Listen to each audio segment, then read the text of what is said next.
L'art du pitch, chapitre 1, démarrer par un pourquoi. Bonjour à toutes et à tous.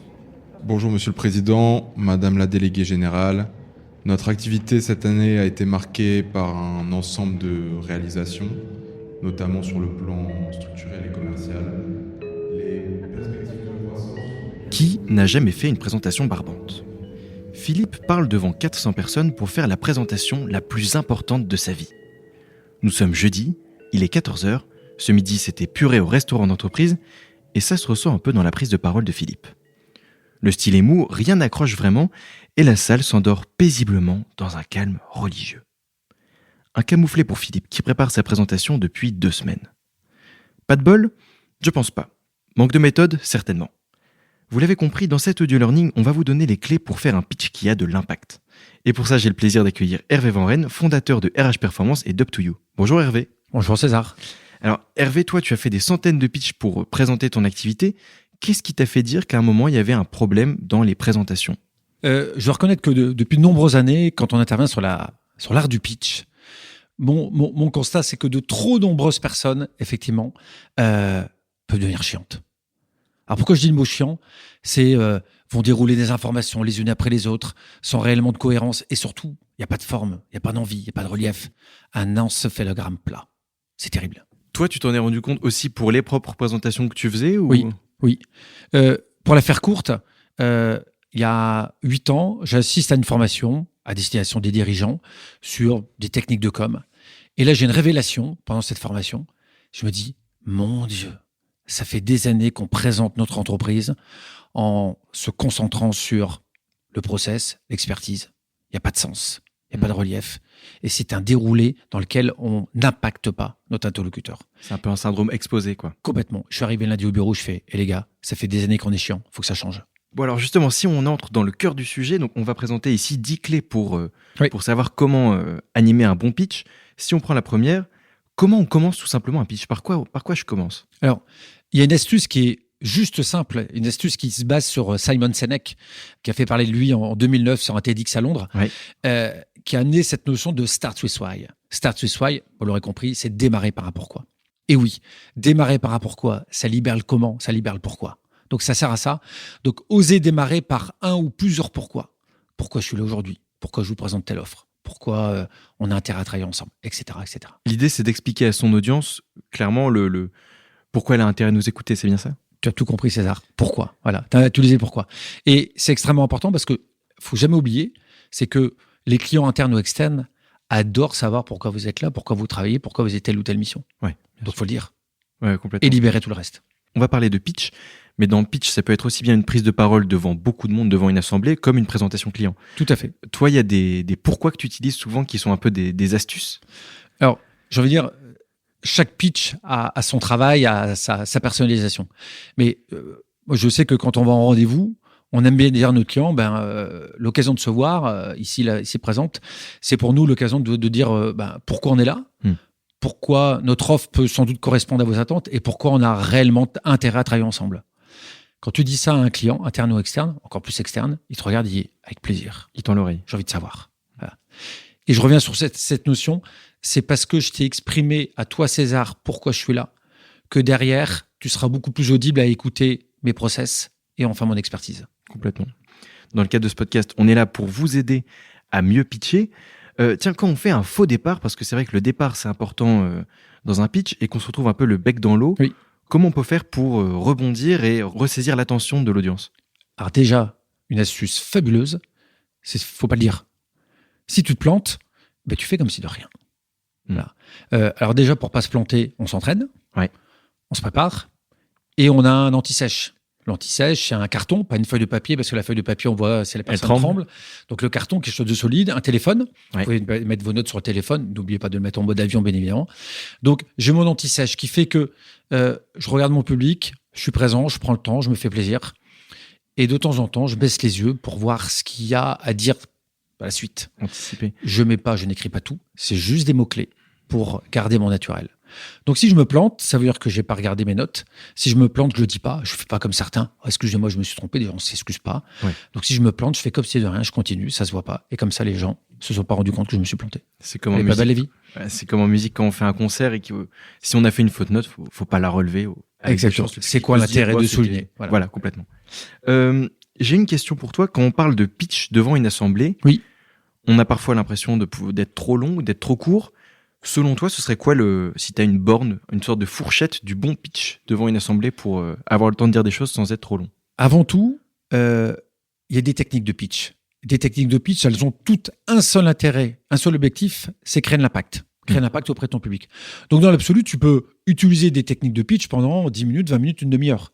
En revanche, ce qui est sûr, c'est que le pitch a pour objectif de créer de l'impact. Donc, on est plutôt sur des formats courts. On va passer de l'élévateur pitch, qui est... une minute. Je suis dans un ascenseur. En une minute, comment je peux convaincre? Je vais à un pince-fesse, un cocktail. Comment je peux taper sur l'épaule de quelqu'un d'important et en 45 minutes, lui donner envie? Donc ça, c'est les pitchs peut-être les plus complexes à conduire. 45 secondes. 45 secondes. J'ai 10 minutes. Ouais. Tu as raison. Sinon, c'est long. Sinon, on est chiant. Donc, 45 secondes pour convaincre. Et puis après, tu as des pitchs et prises de parole, 3, 4, 5 minutes. Donc, on va plutôt travailler à être capable de travailler à faire des pitchs impactants en 4-5 minutes. Comme on dit, simple et difficile. Si je suis capable de faire un beau pitch en 3, 4, 5 minutes, je saurais faire quelque chose d'un tout petit peu plus long en 10 minutes. On reparlera de l'importance d'être synthétique dans quelques instants, mais je pense qu'on est en plein dedans. Il y a quelque chose qui est intéressant, et c'est souvent le deuxième point que toi t'évoques quand tu parles des 10 clés du pitch, c'est l'importance des questions pour créer de l'interaction. Oui. Est-ce que tu peux en dire quelques mots? Oui, on a toujours tendance à, quand on prend la parole, à affirmer. Et puis une affirmation, 2, 3, 4, 5, et puis on y va.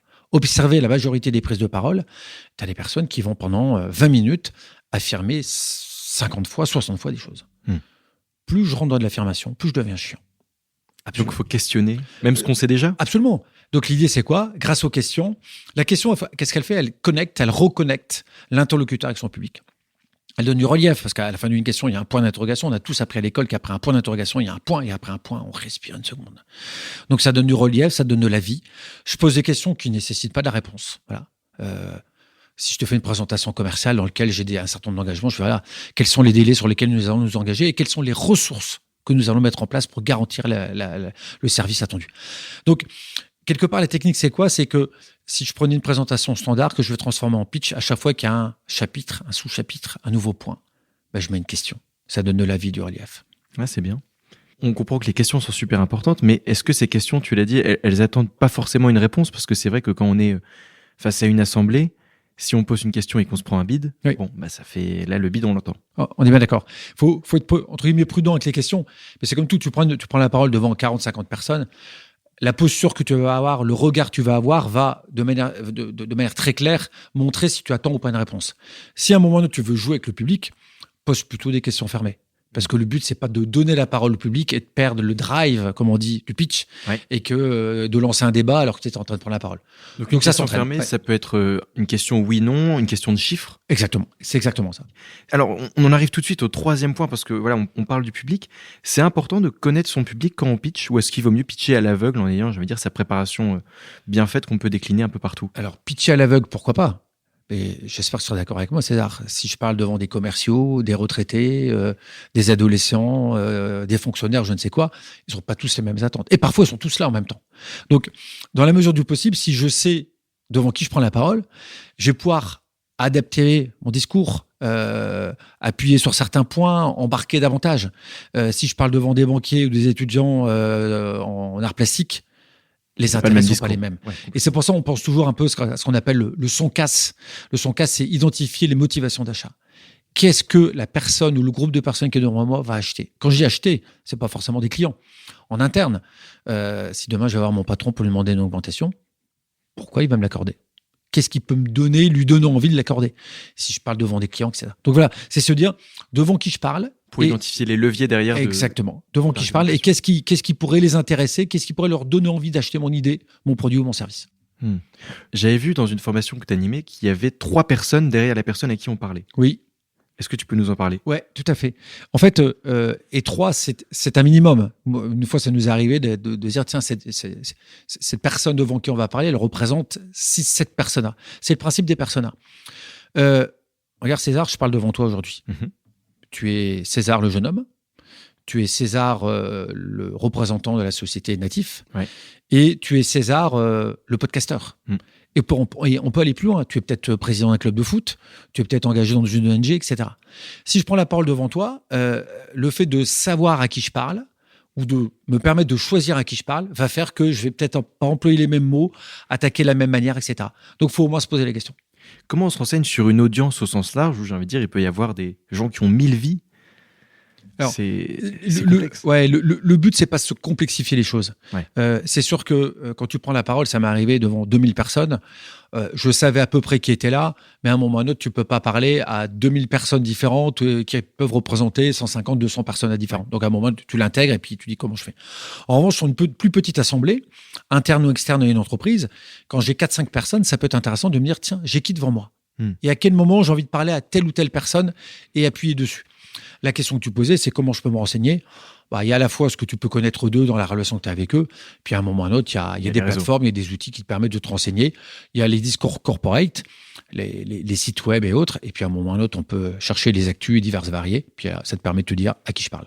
Si voilà, je fais un discours devant telle entreprise, je ne m'adresse pas seulement à telle entreprise, je m'adresse aussi peut-être à des pères de famille, peut-être à des gens qui Absolument. En fait, il faut être capable de parler aux différentes vies de chacun pour les embarquer complètement. Et parler aux émotions. Derrière chaque individu, même s'il y a des costumes et des postures, etc., effectivement, je parle à des personnes qui sont derrière un professionnel. Ce sont des hommes et des femmes avec des parcours, des expériences différentes, des valeurs et aussi un petit cœur qui bat. Un petit cœur qui bat, ça nous amène directement sur notre chapitre 2 qui sera consacré au storytelling. On se retrouve tout de suite.